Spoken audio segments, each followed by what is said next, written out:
if you're looking to buy an old Harley, this is a big twin, but a 45 is pretty much the same realistically. There's certain things you really want to look out for. A lot of them leak oil, but if you've got any major oil leaks somewhere, all doable, but 9 times out of 10, if it's really leaking, you've got to take the engine out to solve the issue. They'll all blow a bit of oil out the rockers, you know, out your tappet chests. Oil pumps are renowned for leaking, but generally, I mean, if it's coming out between the casings and stuff, then you've got to either strip the tappet chest off or split the casings. If it's coming out through the tops of the valve guides are probably shot. Gearboxes as well, again, any untoward massive leaks.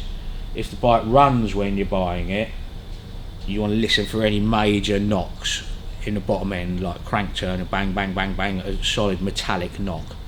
Not a tappet noise, they're more high pitched, like a tick sort of noise. But if it's any major bangs, then be it depends what you're paying for the bike. Depends if they're selling it was completely rebuilt and it sounds like a tractor. They're not quite motorcycles, Harley Davidsons, but if you can hear anything major knocking, you're probably in for an engine rebuild of some sorts. Gearboxes, what you've got to watch for is your slipping kickstart, especially on a 45. Not so much on the 4-speed, but if you can sort of get it halfway down and it slips all the way, no contact, probably those ratchet pull gears that we discussed the other day, and it wants to be, it wants to go into gear nicely. You don't want to sit there going, because that's your first sign of trouble especially in a 45 gearbox. It wants to just sneak into gear. You should be able to just do it thumb and forefinger. I'll start this up in a minute and I'll show you. But because that's invariably a gearbox strip and rebuild. There aren't many 45s out there with good gearboxes. It's one of the major things we have to do. So there's your sort of majorly expensive parts, if you like. Look for a bent frame. There ain't many 45s out there with a straight back end. Realistically. And what's the tolerance on that bend? It's not so much with the tubes going this way, as I said earlier. You know, that's length of bike. So if you look at the back, the front wheel's upright and the back wheel's like that, or like that. It's because the two forks that come down are out of level. That makes it really difficult to line the chain up properly. So obviously it's leaning like that. You've got a certain amount of tolerance in the chain, but it'll wear a chain out in 2 months. So you want to try and see if you can do it. I mean, just literally by eyeballing it, just to see if it looks reasonably straight, you know? If the back wheel's in there like that, it's never going to ride right, and you'll just chew through drive chains all the time. Clutch again they're noisy, they rattle. Check you've got an inspection hole here, so you can check your primary chain adjustment. Again, everything's adjustable. The gearbox moves backwards and forwards. Everything's rebuildable in a clutch. But if it isn't working, your gear not going into gear properly could be clutch adjustment. But if it's right out, it's either the plates have worn out or it's so out of balance, because you can adjust it on these three screws here. It can hang the clutch up, it can make the clutch stick, it can make the clutch slip. I mean, they're supposed to be set, it's around about an inch from that plate to the first clutch plate, but you can adjust those in and out infinitely to get it to pull nicely. Again, everything's repairable. Wheel bearings, obviously, you know, on these they're interchangeable wheels, so they all have to have a little bit of play in them. You see a tiny bit of play? It's only very slight. But on interchangeable wheels, they have to. A WLA front wheel you can get perfect because it's ball and cone. But on these, they all have to have a little bit of play in them. You can get up to plus 10, 0.10 of a thou oversized rollers for them. If that hub has gone beyond that limit, some people say you can machine them and sleeve them. I wouldn't do it personally, because you're getting down to the outer wall being too thin. Yeah. So you're in for a new hub and a re-sproke on the wheel, which again is expensive. Headstock bearings, obviously, if you can get any play in them. Backwards and forwards, yeah, which this one hasn't got, so they've all been out and done. But if you've got play in there and it's been like it a long time, the cups will be knackered. Yeah. That's dished and holes ball bearings. Now when they're loose, because the ball bearings have got a certain amount of play in them, Yeah. forks do that. The weight of the bike's on it, especially on the bottom one, it puts lines in them. Right. Okay, grooves. So when you tighten all that up and adjust it nicely, so there's no play, you're steering and go like that, because the cups are worn. Yeah. So you have to change the cups. Again, not expensive, but you've got to take the whole front setup out to do it. Your main things are making sure your oil returns when it's running. So on one of these, you take that plug, that's your oil filler on these, because they've got an oil tank. Yeah? Yeah. Take that out, stick your finger, that pipe, that one there's your return pipe. So if you feel oil pulsing out of that when it's ticking over, you know it's okay. Yeah. On a 45, this side tank, this hasn't got it because this is twin petrol tank. On a 45, this side is your oil tank. Yeah. Got a dipstick in there. When it's running, pull the dipstick out. If it looks like the oil's got slight aeration bubbles in it, Yeah. it's returning oil. Yeah. So you know that's returning oil. Obviously you've got your idiot light, your telltale light. Again, another thing that can be expensive is that's your charge light.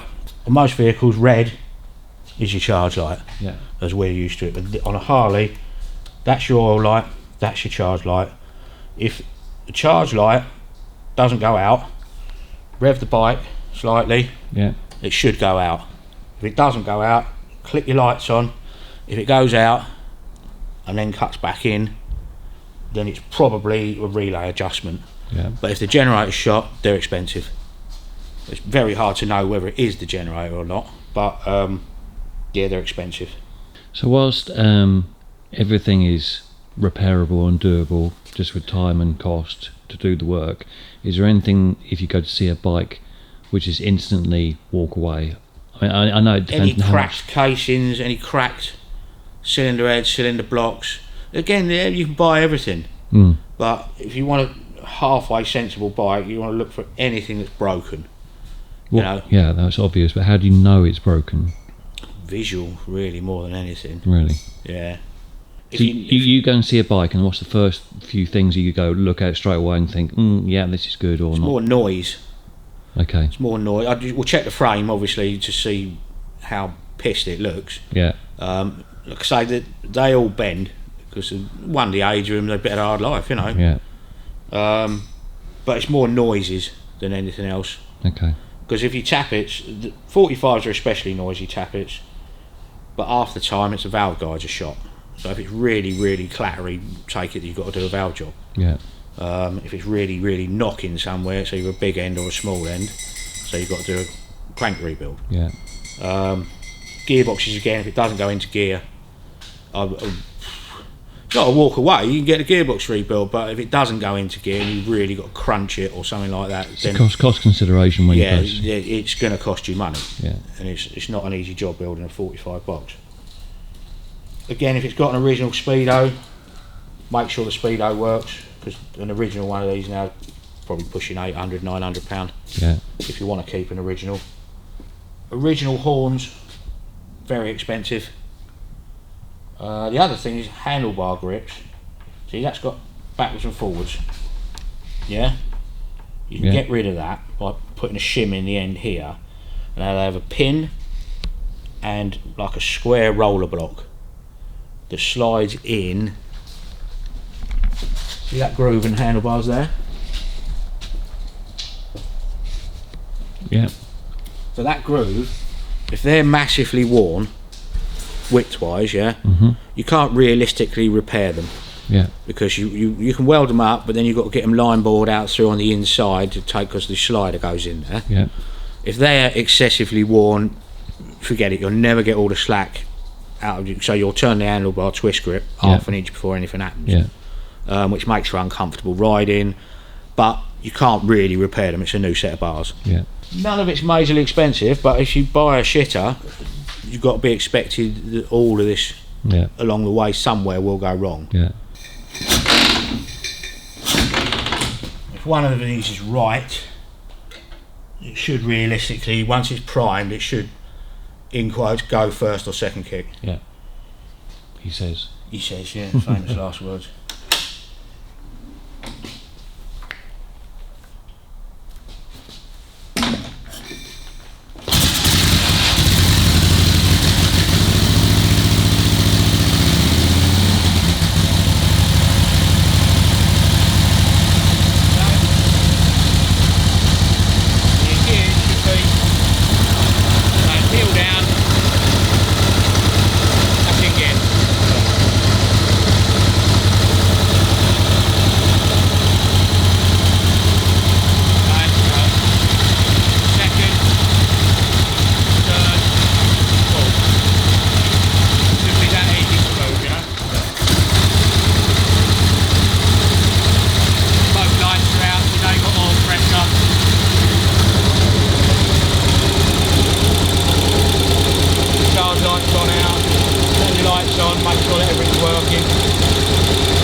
Obviously no untoward noises there.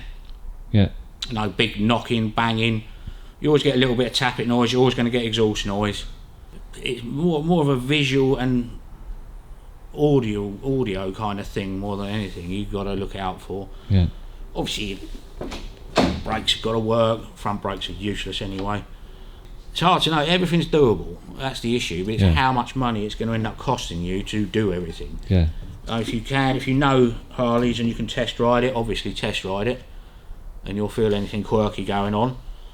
But all in all, as I say, it is more of a visual and listening experience. The biggies, you're going to ride one all the time, make sure the frame's straight.